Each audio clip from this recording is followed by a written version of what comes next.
News top 9 मध्ये आता आपण बघूयात वैष्णवी हगवणेचा बळी गेला हुंड्यासाठी त्या संदर्भातल्या काही बातम्या।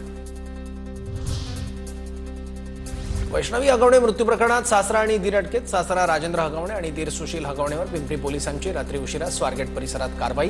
दुपारी 2 वाजता दोघांना कोर्टात हजर करणार। अटकेपूर्वीची राजेंद्र हगवणेची सीसीटीव्ही दृश्य समोर। यात राजेंद्र हगवणे एका हॉटेलमध्ये बसलेला दिसतोय। राजेंद्र हगवणे स्वारगेटमधूनही पलायन करण्याच्या प्रयत्नात होता। वैष्णवी मृत्यू प्रकरणी हगवणे कुटुंबावर 17 मे रोजी गुन्हा दाखल झाल्यावर हगवणे बावधानच्या मुहूर्त लॉन्समध्ये लपून बसून होते। वैष्णवी हगवणेच्या बाळाची प्रकृती बिघडली। बाळाला घेऊन नातेवाईक रुग्णालयाकडे रवाना। वैष्णवीचं बाळ सध्या कसपटे कुटुंबियांकडे। वैष्णवी हगवणेचा सासरा आणि दीराला सकाळी अटक। पोलीस या प्रकरणात कडक कारवाई करतील। नियमात बसत असेल तर मकुका लावला जाईल। मुख्यमंत्र्यांची प्रतिक्रिया। कसपटे कुटुंबियांची आज भेट घेणार अजित पवारांची माहिती। तर हगवणे कुटुंबातील दोषींवर कारवाई होणार। पोलिसांना कडक कारवाईच्या दादांच्या सूचना।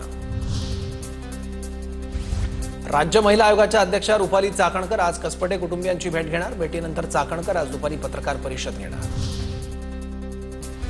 क्रूर कर्म हरामखोरांना फाशी द्या। राजेंद्र हगवणे सुशील हगवणेच्या अटकेनंतर चित्रा वाघ यांची मुख्यमंत्र्यांकडे ट्विट करत मागणी।